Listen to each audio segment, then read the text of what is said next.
Bonjour à tous, lundi 24 février. Au programme du jour, eh bien, on va commenter la forte baisse sur les indices, où le CAC et le DAX sont autour de 3% de baisse. Les marchés prennent enfin conscience de la gravité de la situation avec le coronavirus, avec donc des cas qui ont été détectés pendant le week-end en Italie. On reviendra aussi sur les actions, donc et bien évidemment, secteur du luxe et hôtellerie qui sont fortement impactés. On a LVMH et Kering qui perdaient 5-6% tout à l'heure. Et n'oubliez pas, ce soir, live sur notre chaîne YouTube, live de présentation de notre société, de nos différents services, de nos différentes formules. Je répondrai à vos questions, donc c'est à 20 heures. Je vous mettrai le lien en bas de cette vidéo. Vous pourrez également me poser vos questions, que ce soit lié à ce que nous faisons, mais également à ce que nous faisons sur les marchés. Donc c'est ce soir à 20 heures en live sur notre chaîne YouTube. Donc commençons par les marchés. Donc le CAC est actuellement en baisse de 3,11% à 5 840 points. Alors quand on est en toute synthétique, c'est une ouverture fantastique, hein.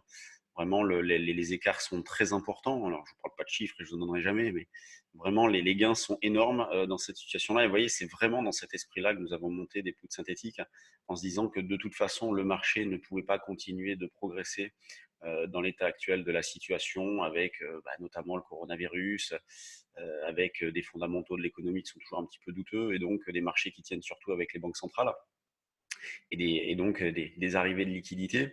Donc la semaine dernière encore, hein, je vous répétais que c'était quand même assez incroyable que nous sommes à 6100 avec toutes ces menaces-là. Et donc le marché est fortement revenu en arrière depuis, avec une échéance qui a été un petit peu animée quand même, hein, et donc une compensation qui s'est faite autour de 6020. Donc nous avons tourné les positions sur le mois de mars et l'écart est déjà énorme. Donc nous, dans l'articulation que nous faisions, eh bien, on se disait, tant qu'on est au-dessus de 5980, que ça allait. En dessous, on aurait un biais baissier pour aller chercher les 5915, mais on n'a pas eu le temps de dire ouf, que le marché a ouvert à 5915 et puis là il est parti direct à la baisse. Donc on revient sur les niveaux d'il n'y a pas si longtemps, hein, de fin janvier, début février. Vous voyez, vers les 5850, 5760-70 qui étaient les plus bas de cette phase-là. Donc on travaille avec un biais baissier et la difficulté là ce matin, c'est de déterminer donc un niveau de vente. C'est vrai que c'est difficile. Alors moi personnellement, je suis plus dans la gestion de ma position de fond, hein, avec une bonne position vendeuse face à des calls. Donc évidemment, les calls se déprécient, hein, je suis prêt à les perdre. De toute façon, c'est même l'idée principale, hein, au départ. Si je les perds, ça me va. Ça veut dire que le marché est revenu en arrière et donc que je gagne sur le futur. Et ce qui se met en place actuellement. Donc moi, je gère surtout mes positions, donc j'ai pas trop bougé depuis ce matin. Donc je laisse porter un petit peu, au moins tant qu'il n'y a pas de stabilisation, tant qu'il n'y a pas un signal qui tient la route. Mais là, on arrive sur quand même des niveaux support assez importants, 5830, 40, c'est quand même une zone support assez importante. En dessous, bon, bah, on retrouverait les plus bas donc de février, la zone des 5780, 5800 points.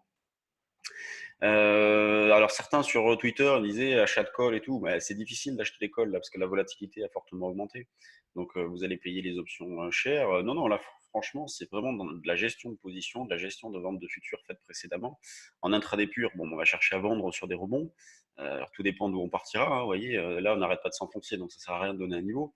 Et ce qui compte, c'est partant du plus bas, vous comptez 30-40 points de reprise, et puis ça peut déjà vous donner une idée d'une première zone de vente. C'est comme ça donc on va travailler en ce début de séance. En Allemagne, c'est un petit peu différent. Le DAX, c'est un petit peu différent. Il est un peu moins.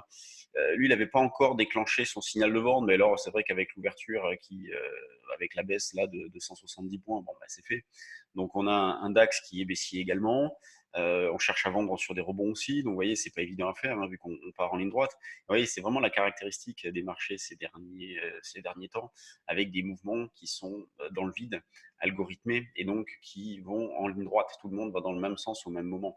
Et vous voyez, l'idée de travailler, de combiner les stratégies futures options, c'est justement lorsqu'on se retrouve confronté à ce genre de situation-là, eh bien, on n'est pas dans l'obligation de bouger. Vous voyez, si on a tort, bon, l'école, par exemple, quand on travaille en pouls synthétique, l'école ferme le risque, et quand on a raison, on laisse porter les futurs, et le gain est énorme. Donc, on laisse porter un petit peu partout, on n'est pas pressé, on va attendre des signaux, vous voyez, des signaux, notamment DMI moyenne mobile pour ceux qui connaissent notre façon de travailler.